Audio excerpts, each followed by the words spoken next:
сәлеметсіздер ме, құрметті менің көрермендерім. Бүгін сіздерге мен мынадай самсаның тағы бір түрін көрсетпекпін. Бұл самсаны түрлендіріп жасау мақсатында жасалып жатыр. Соны сіздермен қазір жасап көрейік. Бұл тағамды жасау үшін бізге керекті азық-түлік. Мына асқабағын, етін, пиязын, дәмдеуіштерін алдық. Мынау қолдан ауылдан келген май ет, соны алдық. Сонан кейін мынау қамырына керекті азық-түлік. Айран алдық бір пиала. Сосын кейін мынау ас содасын алдық. Сосын жұмыртқасын алдық. Қазір жасап көреміз. Міне мынау жұмыртқаны. Бірінші жұмыртқаны салып қойып.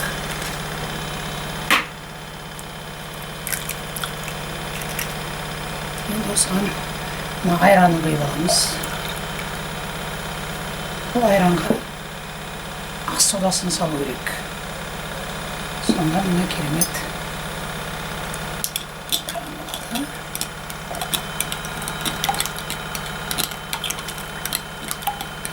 Енді осыған електен өткізілген мына ұндарымызды біртіндеп салуымыз керек.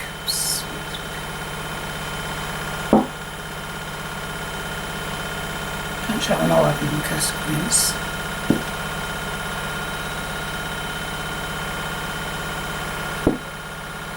Солай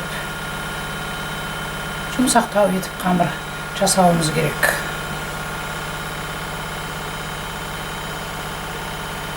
Қаттылау емес, тым жұмсақ емес, орташалау, әдемі қамыр жасап алуымыз керек.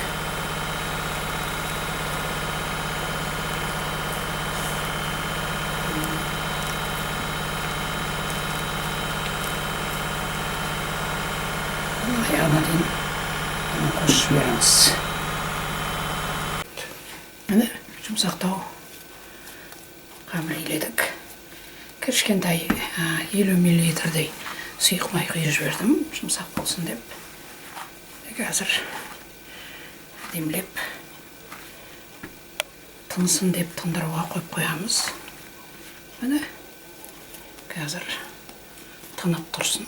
Оға дейін біз ішіне салатын салмасын жасап алуымыз. Мына пиязды қалай майдаласаңыз да майдалаңыз, қолмен турасаңыз да, блендерге салсаңыз да, мына қолмен майдалап жатырмыз. Енді бұл жерге бізге асқабақты майдалау керек. Асқабақты майдалау үшін үлкен көзінен өткізіп ойладық. Асқабақтың бәрін осылай үлкен көзінен өткізіп аламыз. Міне асқабақтың барлығын күштен өткіздік. Енді салмасына демлеп дайындап қоюымыз керек.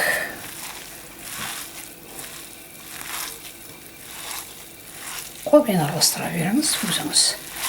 Өзіңіздің отбасыңызды тамақтанады, сондықтан қолмен араластыра беріңіз. Міне өстіп болмасын дайындап қойыңыз. Міне тынып тұр қамырымыз. Сондай керемет қамыр болыпты, қараңыз. Өзімізге керек қамыр болыпты. Бұны екіге бөліп қазір жаюымыз керек. Міне күлшелеп алып жая берейік.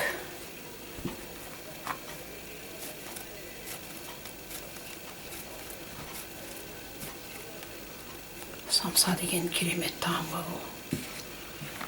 Қалай жесеңіз де жарасады.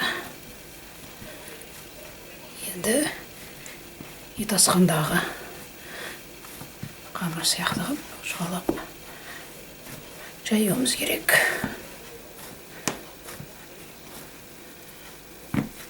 Самсаны анда-санда жасап тұрмасаңыз да болмайды. Үйдегілеріңізге жасап тұрыңыз. Көшеден алсаңыз 350 теңге, 400 теңге қазір самса. Оның ішінде не барын білмейсіз. Қандай ет салынғанын білмейсіз. кейбіреуі қатты тісіңе келмейді. Оны алып та көріп жүрсіздер. Мына қолдан жасасаңыз керемет. Ішіне не салғанын өзіңіз білесіз. Сондай тамаша қамыр болады. Енді мынау оқтауға салыңыз.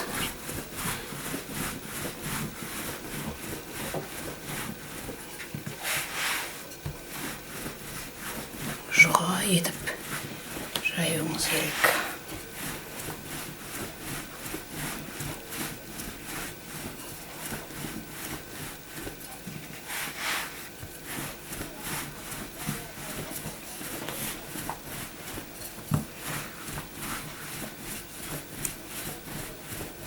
Мынау екінші қамырды жайып жатырмыз.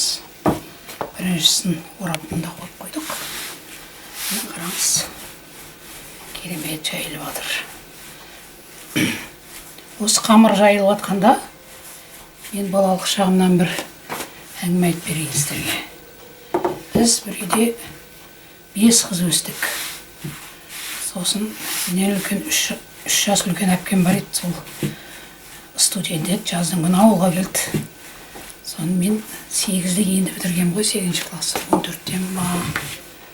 Бір күні бір қонақтар келді, есікті ашыңдар, мына үлкен дарбазаны ашыңдар деп жатыр бәрі. Сонымен дарбазаны ашып отырсақ, олар келді. Кішігірім бір автобуспен кепті.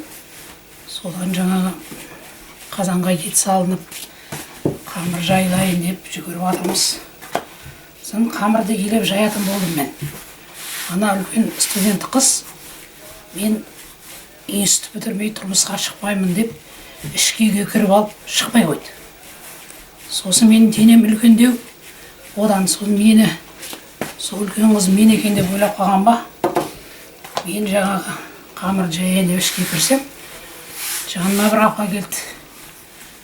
80-ге келіп қалған-ау деймін. Сол отырып, қамыр жайғанымды көріп отырып, бірінде әңгіме айтып жатыр, бірдеңе сұрап жатыр, есімде жоқ. Есімде қалғаны жаңағы қамыр жайғанда, қамыр жайғаным ұнамай қалған ғой. Сөйтіп сыртқа шығып, бәрі отырған жерде бұл қызды алмаймын деп айтыпты отырғандарға. Сөйтсе жалғыз баласы бар екен, қаладан келген ғой іздеп. Сол жалғыз баласына қыз іздеп келген ғой, үйлендірейін деп. Сосын апам маған жүгіріп келді, анам, не істедің деп. Білмеймін, ана қызыңыз кетіп қалды. Ішкі үйге кіріп кетті, тұрмысқа шықпаймын деп. Мен қамыр жайып жатырмын. Білмеймін ғой десем, сен қамыр дұрыс жаймаған шығарсың, ана апа өкпелеп тұр ғой дейді. Не істеймін енді өкпелесе, мен емес қой тұрмысқа шығадым. Ашуланып жүрмін. Сөйтсе мені сол жерде тұрып айтыпты. Қамырды жақсы жаяды екен, бірақ жаяды екен. Маған ондай келін керек емес деп ашуланыпты. Сөйтіп етімізді жеп алып кетіп қалған. Сол апа, сол әлі есімнен кетпейді. Сосын кеткеннен кейін бәрі бір-біріміз ұрсып жүрміз. Үлкен қыз айтып қояды. Аты Света, сол Света айтып қояды. Кеткен жақсы болды, мен бұларға күйеуге тиейін деген айтқан жоқпын. Сөйтсе олар қалада біреулердің естіпті, осы үйде қыздар көп деп.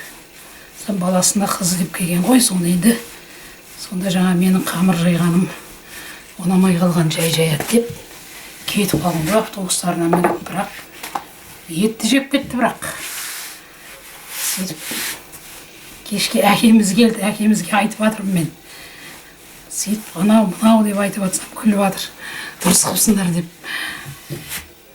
Сол қысап, сол қамыр жайған сайын сол есіме түседі, сол оқиға. Содан кейін мен де 2 жылдан кейін институтқа кеттім. Қалды ғой сол бойы. Бірақ сол есте қалып қойды, сол балалық шақтан. Сол қамыр жайған сайын кейде сол есіме түседі. Ойпырмай қалай жайдым екен сонда деп, кейін ұнатпайтындай деп ойланып қоямын кейде. Міне әңгіме айтып отырып, жұқа қылып жайып тастадық. Міне енді бұл қамырымызды майлауымыз керек. Жаңағы сары майда әдемілеп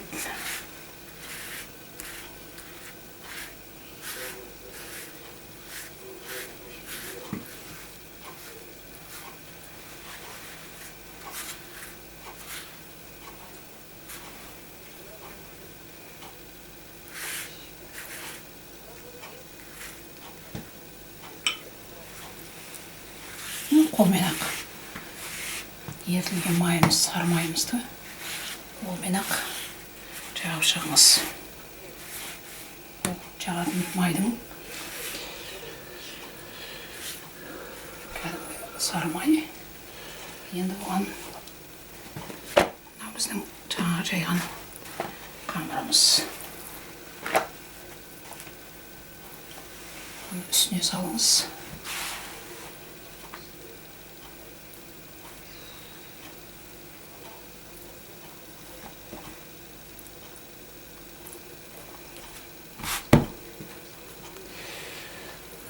Әдемілеп салыңыз.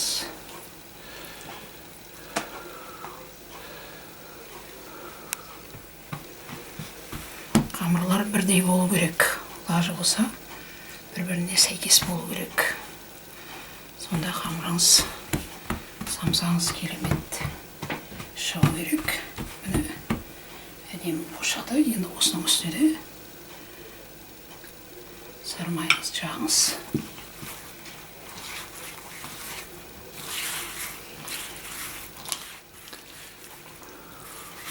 Көп келіндер мұны жайып жүрмей, дүкеннің қамырын алады. Дүкеннің қамырынан жасасаңыз да болады қамырын. Менің уақытым бар, сосын асықпай үйде жайып жатырмын.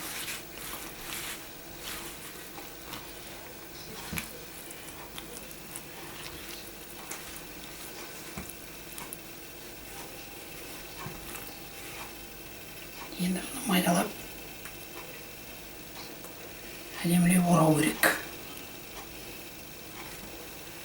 Осылай жасап жүрген шығарсыздар күнде самсаны. Дүкеннің қамырынан болса да, басқадан болса да өстіп жайып жүрген шығарсыздар. Енді бұны ораймызда салқын жерге қою керек. 1 сағаттай қойсаңыз керемет болады. Қазір мен тоңазытқышқа салып қоямын. Осы күйінде пакетке салып, сосын 1 сағат күтеміз. Міне мынау жарты сағат тұрды, 1 сағат емес. Себебі ағаларым самсан қашан піседі деп шыдамсызданып кетті. Сосын мен бөліп жатырмын. Қараңыздар.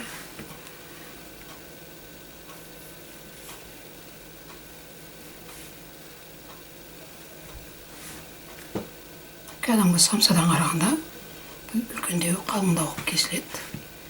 Бұның сыры бар.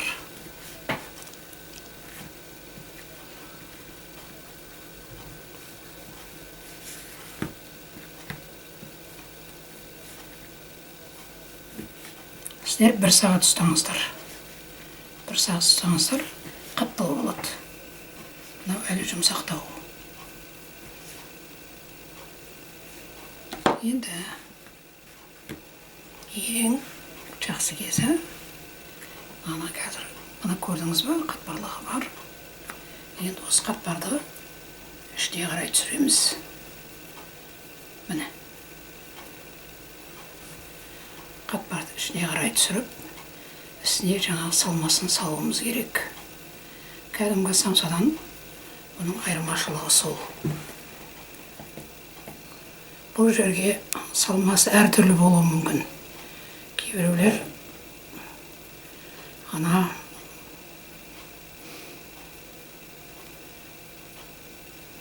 творог қосады, кәдімгі ірімшік қосады. Ірімшікті көк пиязбен араластырып қосады. Мен бұл жерге етті қосайын дедім. Етпен жасайын дедім. Себебі творогты, ірімшікті біздің үйдегілер онша ұната қоймайды.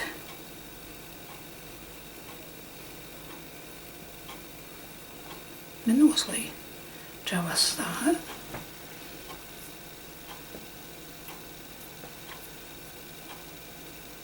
Жабылған күйінде самса жасайтын, пісетін деңізге салып қойыңыз. Мен тағы да біреуін көрсетейін. Қараңыз. Керемет самса болады ол. Құдай қаласа.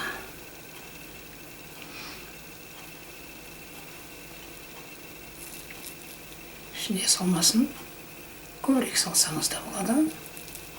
Көбірек салу үшін үңгілеу керек оны тағы да. Сондықтан көбірек салынады, самсаңыз ішіне салмасын. Енді бұны былай жаба саласыз.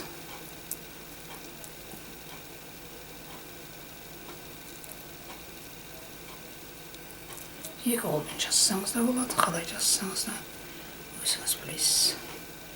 Мынау жапсаңыз болды, ұзындау. Міне сөйтіп ұстаған қатпарлы жағын мынандай листіңізге сала бересіз. Міне сүтке кішкентай жұмыртқаның сарысын қосып, әдемілік болу үшін үстіне жағып жіберіңіз. 15 тонна шықты.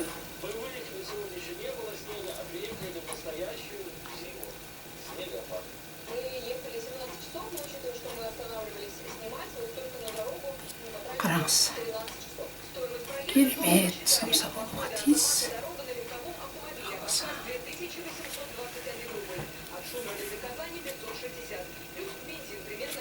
Самса жасаудың түрлендіріп жасау мақсатында жасалып жатыр нәрсе. Енді мына күнжіт сеуіп жіберіңіз.